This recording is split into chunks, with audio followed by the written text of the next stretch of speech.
In the dead of night, on the 1st of June 2009, an Air France flight was monitored by Atlántico Air Traffic Control as it crossed the Atlantic at 35,000 feet. It was en route to Paris, having departed from Rio De Janeiro earlier in the night. On board were 216 passengers and 12 crew. At 0135 UTC, Brazilian Air Traffic Control copied the following radio messages from Air France 447. Air France 447, position intel, 0133, level 350. Salpu at 0148. Next is Araro 0204. Request CellCal check. Air France 447, signal CellCal. CellCal is okay. Air France 447, thank you. Air France 447, maintain flight level 350. Okay, will do.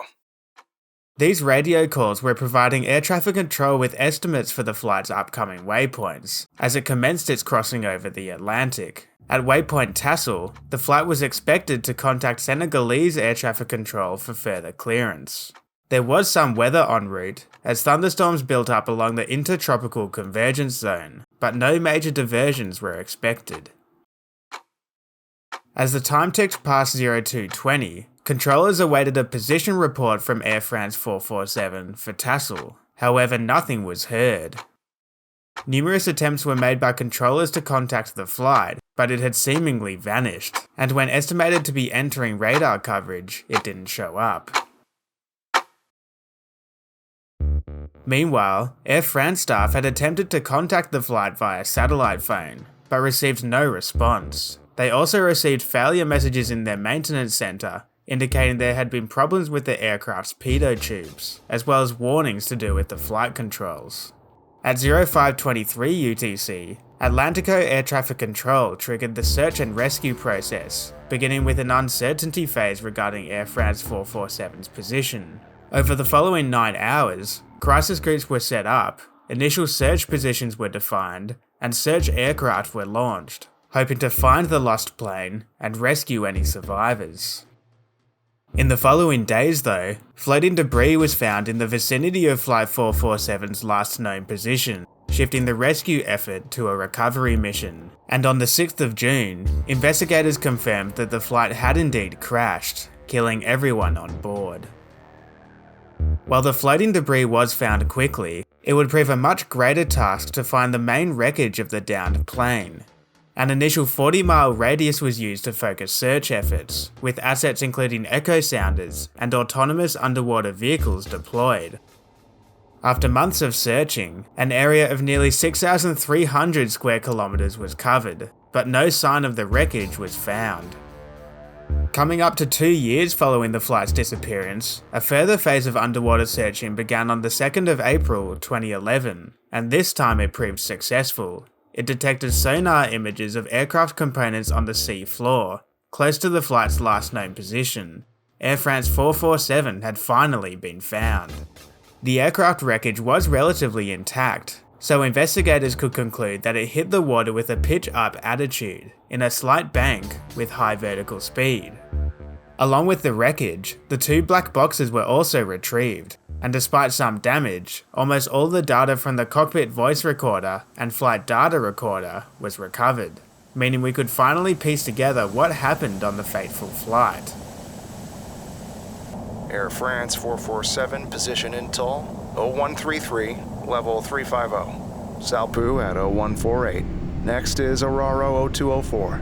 Request CellCal check. Air France 447, signal CellCal. CellCal is okay.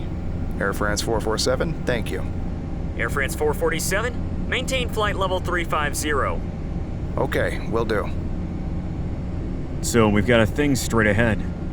Yes, I saw that. It's at standard plus 12. Yes. Still, we'd have a problem higher up, most likely. Ah, yes.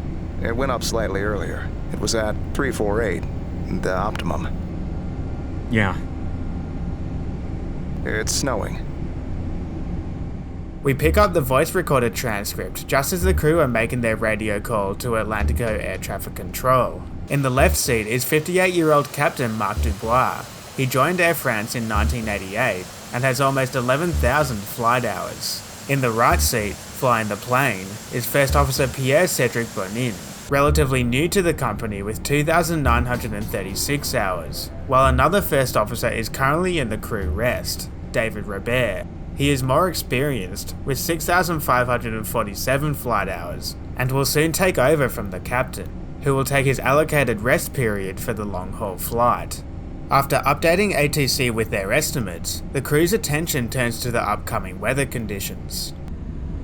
I'm dimming the lighting a bit to see outside, eh? Yes.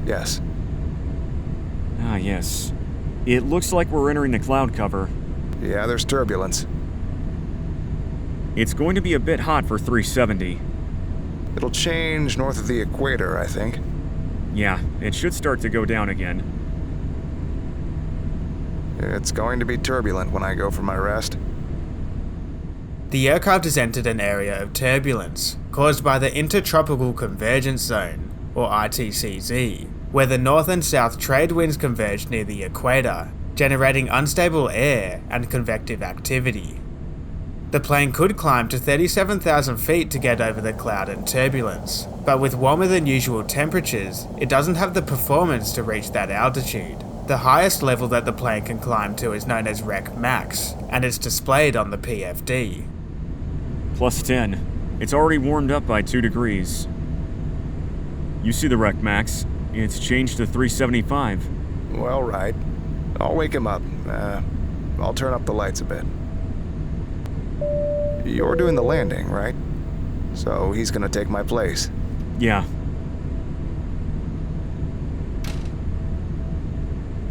Did you sleep? So. Well, then I'm out of here. I was dozing, in fact. Are you okay? Well, that turbulence that you felt should continue. We're in the cloud layer, unfortunately. We can't climb because the temperature is falling slower than the forecast, so the Rec Max is a little too low to get to 37. Yeah. Otherwise, we're in contact with Atlántico Air Traffic Control. The relief first officer takes Captain Dubois' seat, who retreats to the crew rest. The two first officers discuss the upcoming weather conditions as the turbulence continues. When it starts to increase, they decide to switch the seatbelt sign on. Yes. Yes, it's me. In 2 minutes, we might start moving around a bit. All right, are we going to sit down? Well, I think that might be a good idea. Yeah, okay, I'll call the back. Thanks. Thanks. I'll call you when we're out of it. Okay. Do you want to maybe go left a bit? Excuse me? You can possibly go left a bit. We're not in manual, huh? The pilots make a left turn to avoid an area of increased turbulence. The noise of ice crystals pelting the plane grows, so they turn the engine de-icing on, and the weather radar gain to max. What they don't know is that these ice crystals will have further effects on the plane. Located on the side of the aircraft, pitot tubes measure static and dynamic air pressure. The difference between the two gives the indicated airspeed of the plane, which is displayed to the pilots in the cockpit. It is critical that the tubes are kept clear of any debris, as any sort of blockage can cause erroneous readings. But while the ice crystals bounce off and are prevented from accumulating on the outside of the heated pitot tubes, they can be ingested through the probe's air intake, potentially creating a barrier to the airflow. Did you do something to the AC? I didn't touch it. What's that smell now? It's ozone. It's ozone, that's it. We're alright. That's why. You can already feel it getting hotter. Yeah, that's why it's hot and ozony. The ice crystals are accumulating in the pitot tubes to a degree that they can't be melted by the heating elements fast enough. A blockage of the critical measuring devices is imminent. It's amazing how hot it is all of a sudden. There you are. I've taken it down a bit. I have the controls. All right. Ignition start. What is that? The disturbance of the speed readings has been enough for the autopilot to disconnect, clearly surprising the pilots. Remember that the speed and altitude of the plane itself has not changed. The indications are being affected by the blocked pitot tubes. We haven't got a good display We've lost the speed, so engine lever thrust, of speed. alternate law protections. Startled by what he thinks is a loss of altitude, the flying pilot pitches up dramatically. This produces a rapid climb and a decrease in actual airspeed. Meanwhile, the pilot not flying has called out the switch to alternate law. The Airbus will no longer automatically protect the aircraft from stalling. Wait, we're losing. Wing anti-ice. Watch your speed. Watch your speed. Okay. I'm going back down now. Stabilize. Yeah. Go back down. According to all three, you're going up, so go back down. After briefly checking the ECAM for emergency checklists, the pilot not flying looks up to see the aircraft at a dangerously high angle of attack, and urges the pilot flying to descend and control the speed. I'll put you on ATT-3. Okay, we're going back down. Gently. We're in climb. Where's the captain? The plane has pitched up and lost so much speed that it is on the verge of stalling and falling out of the sky. But the pilot flying is still holding the nose up, even with the stall warning blaring and the plane beginning to buffet. The pilots may not be aware the plane is in a stall situation. In fact, the pilot flying may be interpreting the situation as an overspeed occurrence, explained by his constant nose-up inputs, and confirmed by erroneous cues on the ECAM and airspeed tape. Above all, try to touch the lateral controls as little as possible, yeah? Yes. Hello? I'm in toga, right? Is he coming or not? But we've got the engines. What's happening? Do you understand what's happening or not? I don't have control of the airplane anymore. I don't have control at all. Controls to the left. The first officer not flying has indicated he wants to take control of the aircraft, but his fellow FO doesn't relinquish control. The structure of the team is breaking down.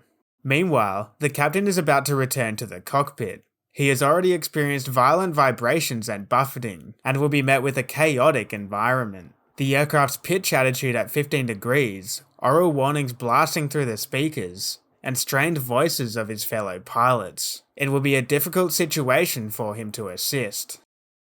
What is that? I have the impression we have the speed. What are you doing? What's happening? I don't know. I don't know what's happening. We're losing control of the plane. We've lost all control of the plane. We don't understand anything. We've tried everything. The aircraft is now in a fully developed stall, and is falling out of the sky. But the first officer still pulls back on the stick, increasing the angle of attack to 40 degrees. I have a problem. It's that I don't have a vertical speed indication. All right. I have no more displays. We have no more displays. I have the impression that we have some crazy speed, no? What do you think? No. No? No, above all, don't extend the... Okay. Don't extend. The pilots are completely disorientated and have lost all trust in their instruments, with no one recognizing that the plane has stalled. Inputs only further exacerbating the stall situation. The wing's flat horizon. The standby horizon. The horizon. Okay. You're climbing. You're going down. Down, down. Am I going down now? Go down. No, you climb there. You're climbing. I'm climbing, okay? So we're going down. 9,000 feet? Climb, climb, climb. I've been at maxi nose up for a while. No, no, no. Don't climb. So go down. Give me the controls. Give the controls to me. Go ahead. You have the controls. You're still in toga, eh? Watch out. You're pitching up there. I'm pitching up. You're pitching up. Well, we need to. We are at 4,000 feet. Go on. Pull. Let's go. Pull up. Pull up.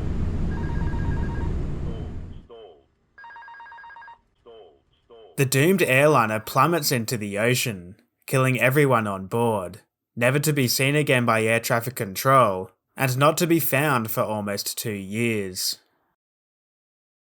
The task for investigators was to determine why the aircraft crashed, Blocked pitot tubes causing an aerodynamic stall is an obvious conclusion, but blocked pitot tubes alone should not bring down an airliner. Pilots are trained for such occurrences, and if diagnosed correctly and promptly, an unreliable airspeed situation should be easily managed. Air France even had a procedure for such an event. In contrast to the pilot flying's reaction, the memory items involved keeping the pitch attitude at 5 degrees, and once the aircraft was stable, to troubleshoot the issue.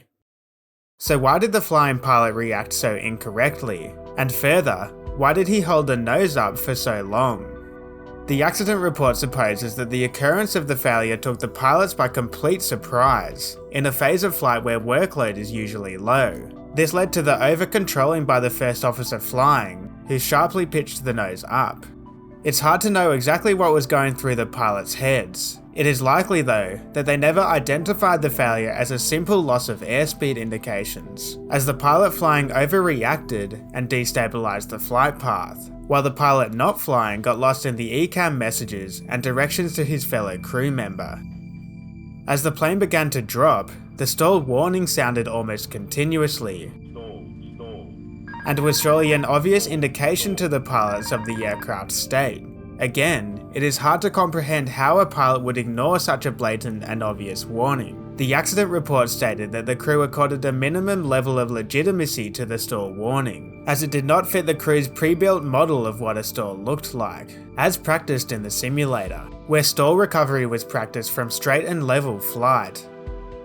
While their minds may have been preconditioned with the myth that an Airbus is unstallable, thanks to its flight envelope protection, which became unavailable on this flight when the system reverted to alternate law. The cause of the accident was therefore put down to a succession of events, starting with the airspeed inconsistency, and ending with the crew's failure to diagnose the stall situation. The Air France 447 crash is still having an impact on aviation, with regulations changing, and major airlines around the world redesigning training programs to address the issues identified in the investigation, including more detailed upset recovery and prevention training, as well as an increased focus on the handling skills of pilots, whose skills can deteriorate with so much automation now prevalent in aviation. All this work is being done to ensure that a loss of control crash, like that of Air France 447, can never happen again.